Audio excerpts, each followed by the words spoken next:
On today's Books on Air podcast, we have a very special treat for you. The music that you will hear was written and composed by our guest. I'm in trouble, run out of air to breathe. I'm seeing double through this spaced out fantasy. Been walking where my feet can't. Welcome to Books on Air, the podcast that you don't want to miss.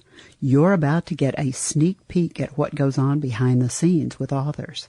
We'll find out their secret recipe for creating a book. We'll tell you where they get their ideas, and you will get the inside scoop on their next project. Want to know more? Okay, we'll tell you where to find them on social media. Are you ready? All right, let's meet today's author. It's time to get back down to earth. I have to tell you that this gentleman I'm about to introduce you to is so talented. I am just blown away. His name is Mark C. Jackson. Not only is he an award-winning author with a passion for Western historical fiction, but he's also a singer, a songwriter, an actor, and a standing member of the Western Writers of America. And he's joining me today to talk about his latest Zebadiah Creed novel, The Great Texas Dance, The Tales of Zebadiah Creed, Book 2. Mark, welcome. Thank you, Suzanne. So glad to be with you today. I'm very grateful. Well, you are pretty impressive. The first Zebadiah Creed book was titled An Eye for an Eye. You published that in 2017, and right away you received the American Fiction Award for Best Adventure/Historical Fiction. What a way to start, Mark! That was quite a surprise. First book, I published that, and I was 59 years old. First book I ever wrote, and not just I was surprised to get it published. And because I hear that, so many stories about authors, writers, really struggling to find a publisher and then getting their book released. But then to get that award was just something else. It just really was. So. Well, I have to say congratulations. But Thank you. Let's go back in time. I went to your website and I looked at everything there, and there was one thing that really struck me that I know our listeners would find interesting. There's a story that you have on that website about your grandmother, Fayette Glass. Would you share that story with our listeners? I love it. Yeah. She was a writer. She was a poet, and I used to, stay the night with her, and she would be sitting at the dinner table writing these poems, and I didn't know what she was. I was 5 or 6 years old. I just started beginning to read, and she was actually taking a class, a correspondence course. In those days, they all came in the mail, and then I found out a few weeks later that she was getting published in the Daily Oklahoman. And my mother would, bring the paper to me and says, look, Mark, there's your grandmother's poem in the newspaper. And I thought, at that age, that was so cool. I was just completely surprised and inspired, and still am today that she did that, and she showed me the way to not only write quality work, but to put it out there for everybody and anybody to read. And so when I started writing, I you learn how to write. I learned how to write by a couple of different ways. I'd go to Barnes and Noble. Once I started An Eye for an Eye, and can I just keep going and tell you about this thing? Hang on, Mark. I know our listeners are so curious about this, and I'm curious about this too. one of the things that I'm curious about, I love the Barnes and Noble story, and you used to go buy 2 magazines and you'd read those cover to cover. So please go ahead and finish that story, and then I've got a question. Okay. Well, when I was 52 years old, I guess, 2011, I took this little class out here in an organization called San Diego's Writers Inc., and it was on flash fiction. Why I took it, I have no idea. But I wrote this little story, 600-word story from a dream I had about me as a scout taking these people across the prairie. It's wintertime, and I'm responsible for these folks. And so, based on that dream, I wrote this short story called The Hanging. And as the first prose, I've been a songwriter for many years and recorded records and performed, but I'd never written a short story or written real prose before. And so what I did was I wrote this short story, and everybody in the class just kind of was blown away, and I thought, well, maybe I got something here. And that's where I found Zebadiah Creed, my character, because I wrote it in first-person narrative, and though it was me, it was from the dream, it was him that I discovered. So I just kept writing. And once I realized that I may have something here, and I let a few people read it. And then I got involved in a writers group, the oldest writers group in San Diego Professional Writers Group, with Chet Cunningham as our leader. And he read the piece and loved it, invited me in. And then one day I was at Barnes and Noble and I bought two magazines, both the Writer's Digest and the Writer's Magazine. And for 6 years after that, I made a pilgrimage every month, and I bought every issue I could for 6 years, and I read them cover to cover. I love the interviews and how other authors, writers did their work, everything from character study, how to build an arc for a story, how to do plots. And that's basically how I learned to write. That and just flat writing chapters, bringing them to my writers group every other week, and being critiqued. Which is one of the hardest things to do, is to have the writing that has poured out of you to be critiqued like that. You know, a couple of things strike me about what you've just said. First of all, I think you just gave a really great piece of advice to anyone who is considering beginning to write. Often people will think they've got a book inside of them, but they don't know how to get that book out. And I think what you just said, the story that you just told about how you started, the writers group, I think, is important. Looking at how other authors put their work together is important. Listening to interviews like ours about how authors work and what they do and how they think is also important. One of the things that also strikes me is that you work in the Western genre, and I think that that is a genre that is uniquely American, and it's such a part of the fiber of who we are that I don't think it will ever, ever, ever go out of fashion. We're as interested in Butch and Sundance today as we were when we saw them on the screen with Redford and Newman. And I have to confess that I'm watching Yellowstone, which is this new production that Kevin Costner is starring in, that's on the Paramount Network. And it's got this edge. It's got this Western edge. And I think that one of the things you are is a storyteller. You are a singer. When you sing, you tell a story. You're a songwriter. When you write a song, you're writing a story. When you write a book, you're writing a story. When you act, you're telling a story. I think one of the things that really pulls you together for me is that you are, at your core, a wonderful storyteller.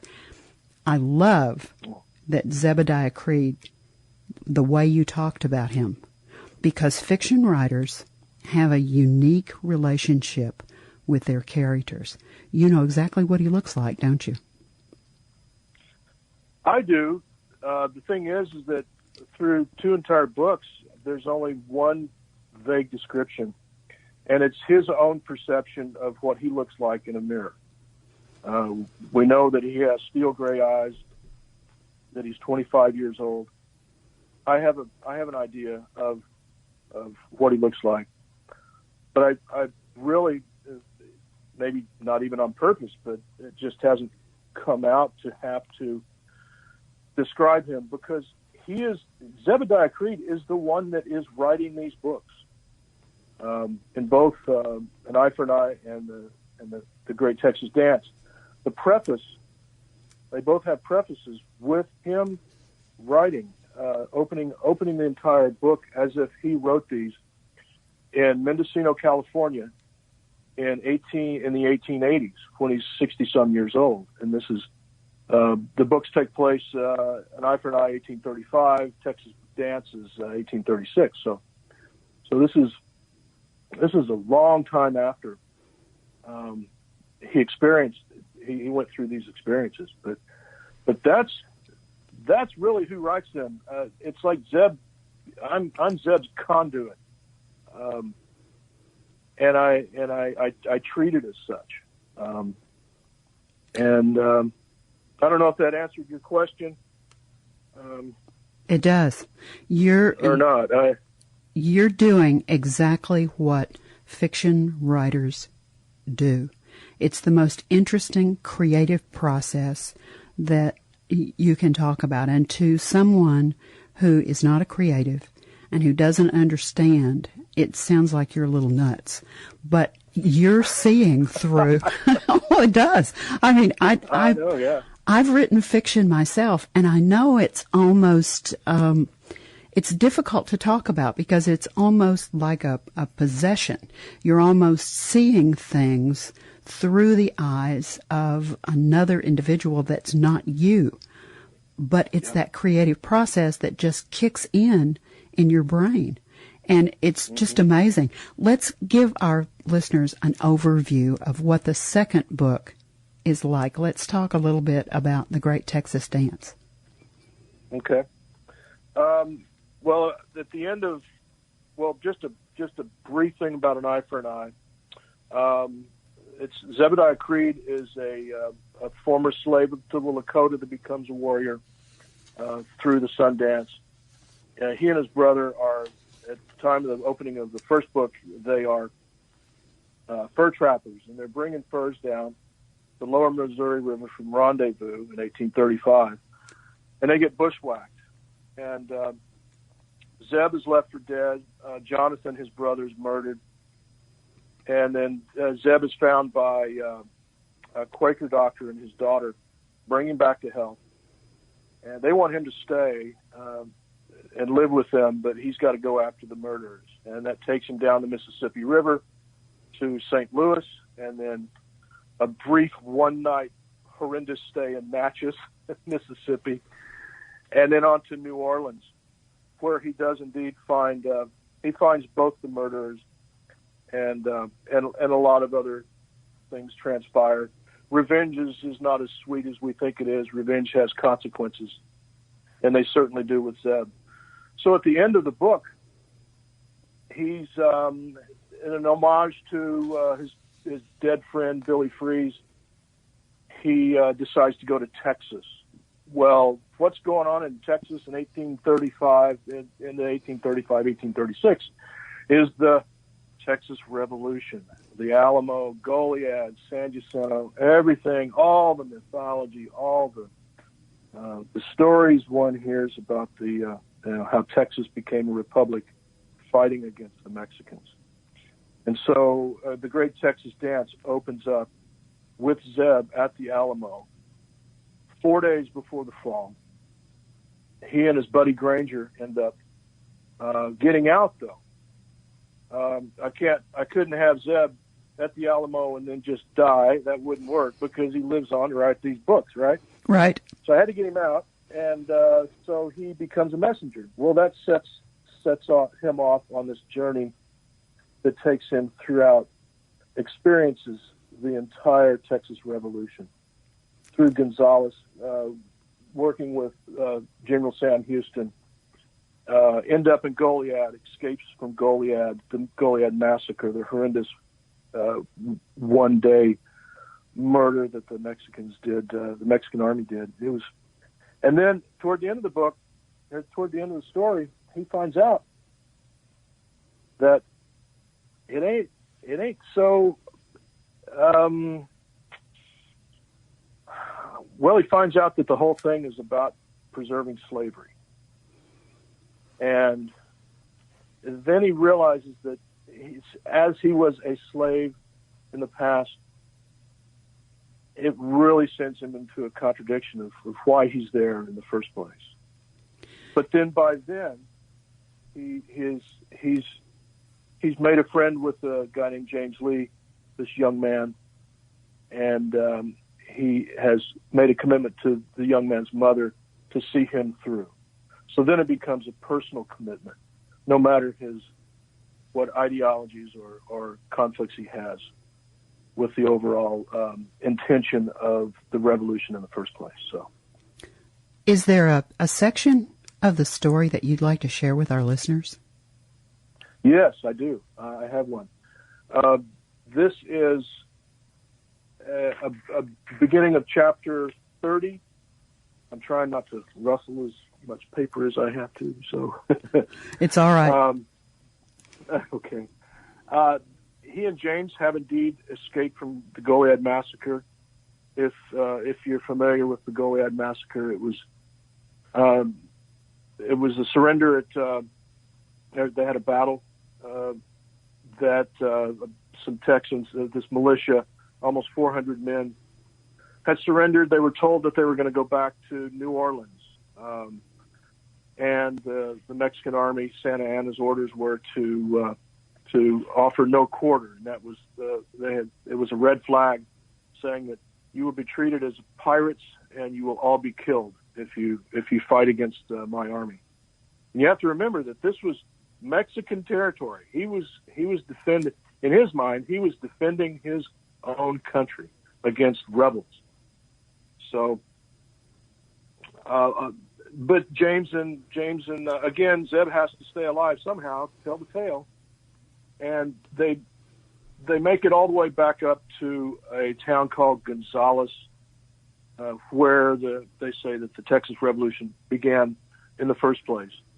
And this is what they find when they come to Gonzales. This is chapter 30. Groche Plantation, April 1836. The ferryman sat on the edge of his dock, staring out across the river, west toward the setting sun. The wood planks were scorched by fire. The flat-bottomed barge lay a few strides downriver, splayed out, half in water and half on the shore, burned, chopped to pieces, as if 10 men came and hacked it apart with axes. The knotted rope that allowed the man for years to carry so many folks across the river had been cut, pulled from the far side pulley, and left trailing in the water to disappear downstream. They burned my barge and burned my home. James and I sat on our horses on shore. He turned and nodded. I remember you, both of you. Your dress don't mean nothing. I remember your faces and eyes and words and what you did. And you, he glanced up at James, puked on my boat. He looked at me. And you asked what day it was, with the bells ringing and it's Sunday, looking for the big fella. Hell, I remember everybody I'd take across the river. Everybody. How long ago, I asked. At least a week. The ferryman's appearance, his thin, haggard look, was as if for all this time he sat on the dock in desolation, not moving but to fish water from the river to drink. I looked back up the slope toward where the town once stood. Who burned it? General Houston. Wasn't 2 days later the whole damn Mexican army came through, built their own barges and boats and crossed. I stood right over there and watched them. They didn't care whether I lived or died. Their general rowed the boat over as if he was George Washington. He come ashore, looked at me, and saluted, and rode right on through the burn-up town like it was nothing, and was gone. How long you been sitting on this dock? James asked. He shook his head. Since that day, I suppose. After refusing what little food we could offer, we left him there alone, watching the twilight disappear into the night. Wow. Mark, beautiful prose.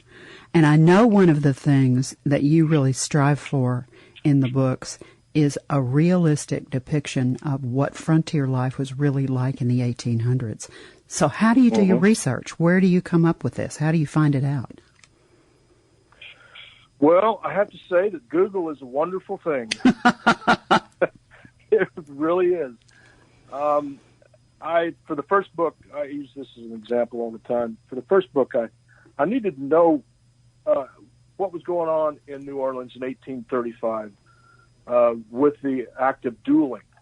Okay, so I just I punched in New Orleans dueling in 1835, and well, you would not believe how much information is out there. And I found out that they dueled. Most all the duels, first of all, were illegal, yet they still did it. New Orleans was the dueling capital of the United States at that time, and in the first third of that year, they had 135 duels. Wow! And they had it at a place called the Oaks, which is now the New Orleans City Park. And you can go there and stand under the oak trees and look around and think that in 1835 this is where they, men were called out in disrespect and killed each other. And they would use shotguns, they would use knives, they would use swords, all kinds of. They would use poison in the tips of handkerchiefs. It was just weird.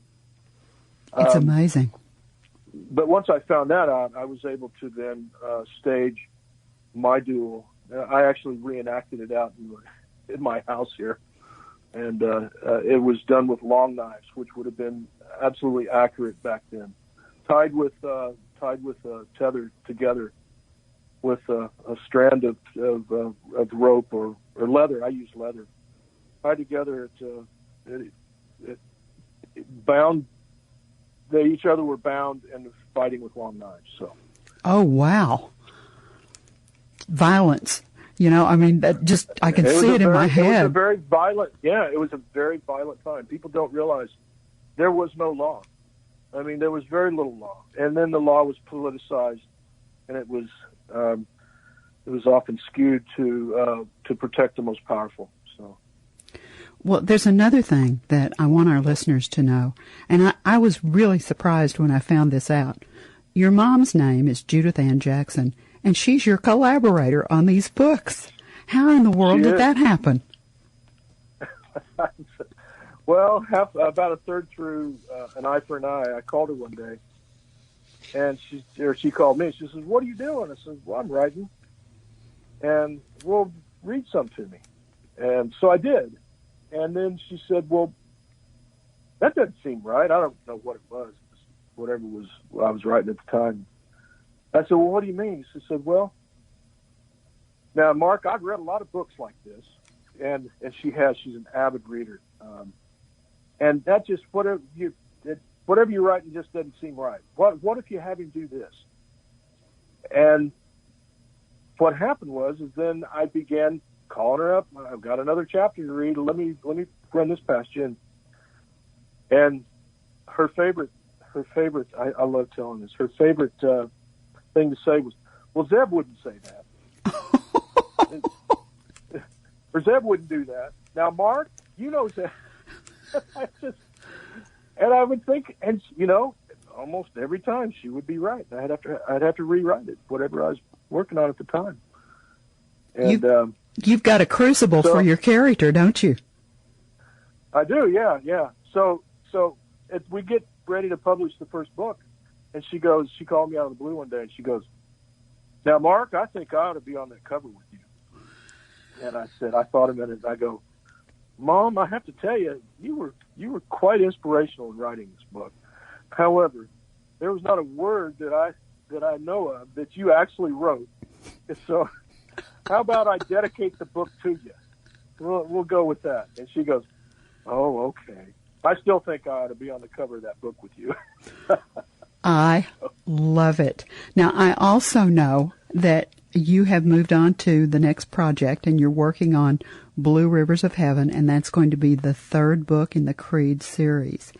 We have teased our listeners with the book unmercifully. So let's tell them where they can find both books. Now, I always check Amazon. I went to Amazon and I looked, and there were both books. And let me give the specific title and spell your name and everything so that everybody can find it.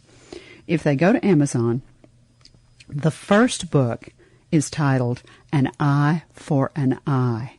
The Tales of, I'm going to spell Zebadiah. It's exactly the way it sounds, but it's Zebadiah. Last name Creed, Creed. That's the first book. The book that we talked about today is The Great Texas Dance. That's easy. The Tales of Zebadiah Creed, and this is book 2. Now, the author is Mark, M-A-R-K, just like you'd think it would be spelled, C. Last name, Jackson, Jackson. The book comes right up.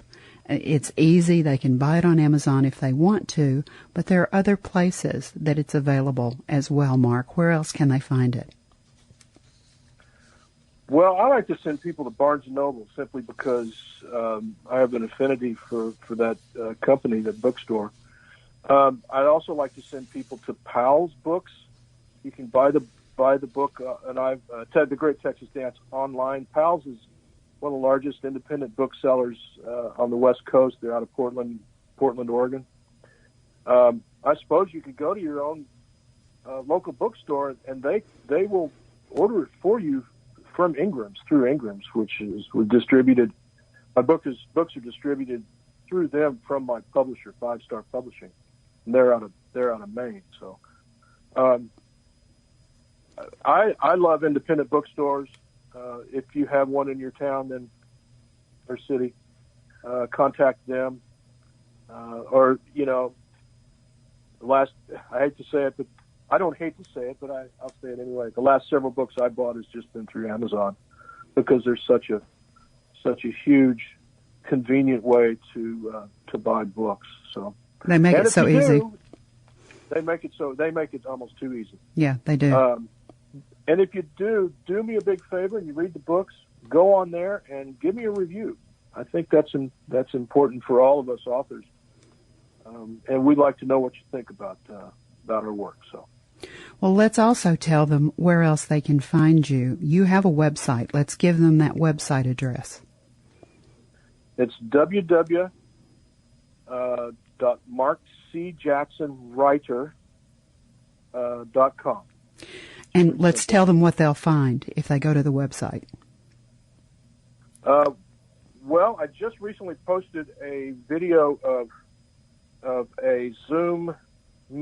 Well, it was a Zoom panel with the San Diego Writers Festival that I actually hosted it and put it together. It was supposed to have been done live in April, and the San Diego Writers Festival people has done a cool thing. Rather than having the live event, which was canceled, they're doing 4 days throughout the summer of bringing the people that were originally scheduled to be a part of it online. And I was on a panel with the Western Writers of America. It was called More Than Sage and Cowboys, or Sagebrush and Cowboys, an introduction to the Western Writers of America. So I just recently posted that. I've got music on there. I have links to YouTube music that I've done for many, many years, reviews, and of course my little story about my grandmother and my time in the Navy and how I ended up talking with you guys today. So, and my son helped me build it, and I think it's a pretty good site. I do too. I went there and looked around. I agree with you. If they want your music, Mark, can they find your music on Amazon as well if they just put in your name? If they, they try it. Or you can go directly to cdbaby.com. I think they're still available. I've got CDs up there. But you can stream. You can go on Spotify and find 2 of my records. Just look up Mark Jackson Band. That's in fact, you can Google Mark Jackson Band and I'll come up. You can also Google Mark C. Jackson anywhere in the universe and I'll come up. So I locked that name in a while back. My publicist suggested I do that. So good idea. You're also on Facebook. So if they want to find you on Facebook, tell them how to do that. I've got an author's page on Facebook. It's called Mark C. Jackson at Mark C. Jackson Writer, or just do a query for Mark C. Jackson, and I'll come up. I also have a personal page. Drop in and say hi anytime. And I also have one for Mark Jackson Band too. So it's all accessible. I do my best to keep my authors' pages up to date. And drop in and say hi. I'd love to hear from you. Well, you're just doing so many exciting, interesting, and fun things. Our time to talk has really come to an end, but I have one thing. Oh, no. That I know. I'm really having a great time with you. I really hate for this to be over. Me too. We could talk for another hour or so. I know. We really could easily. Just easily. One more thing that I want to give you a chance to say to the people who are listening to us.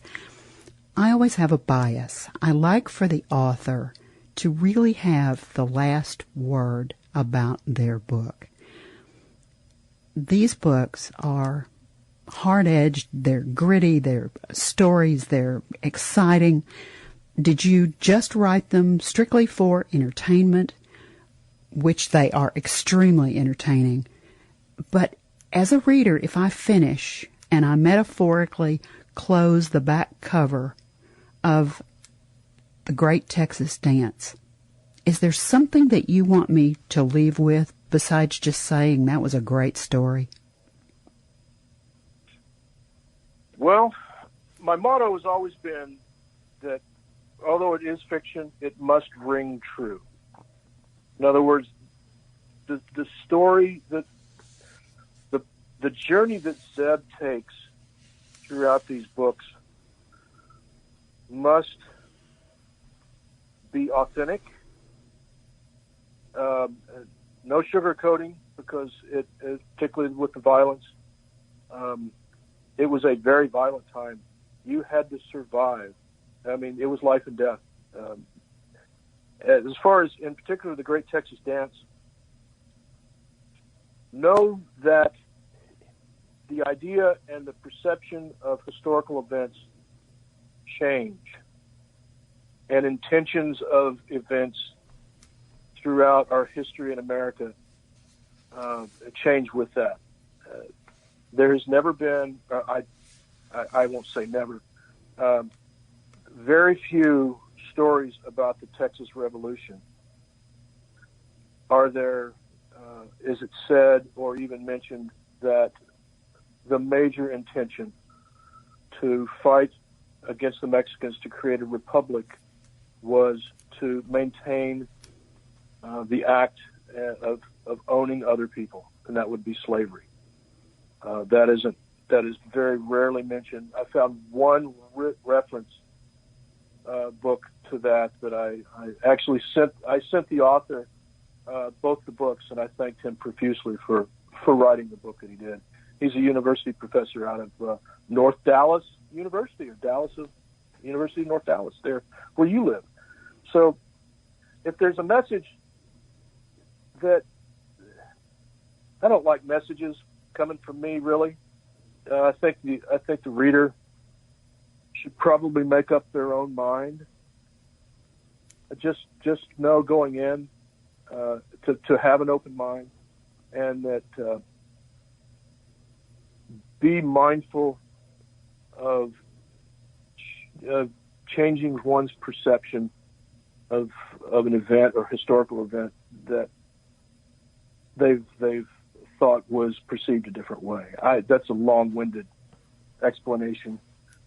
And I just, like I said on that panel, the reader will be the judge. If it's well written, then the message will come through. And oftentimes, as Ray Bradbury said, sometimes we writers don't even know what we wrote until years later. So, I hope that answers your question. It does. And one of the things that I really like and appreciate that you've done is that, often we look at history exactly the way you said. We look at the top part of history and we only think about the term in general. We look at the Texas Revolution and we think about the Alamo and those kinds of things in general terms. What I really like that you do is that you step into the role of the individual and you look at history through the eyes of a single person and you bring that history alive in a very different way. And I think that's really, really a great talent that you've got there, and it's really a very interesting way to look at the whole events. So thank you, Mark. It's just been an absolute pleasure to talk with you today. Thank you so much for being my guest on Books on Air. Well, thank you, Suzanne, for having me. It's been an honor. It's been cool. It's been fun. If it ain't fun, then it ain't worth doing, and this has been fun. So. Excellent. Remember, you can find the latest Zebadiah Creed book, The Great Texas Dance by Mark C. Jackson, on Amazon or Barnes & Noble. You've been listening to the Books on Air podcast, brought to you on webtalkradio.net. And by the way, you can also hear this podcast on iTunes as well as iHeartRadio. I'm Suzanne Harris. Now, I hope you'll join us on our next Books on Air podcast. And remember, it's the place to be. Thanks so much for listening. Gotta get back down to get back down, get back down, get back down, get back down, get back down, get back down, get back down, get back down. Gotta get back down to get back down to gotta get back down to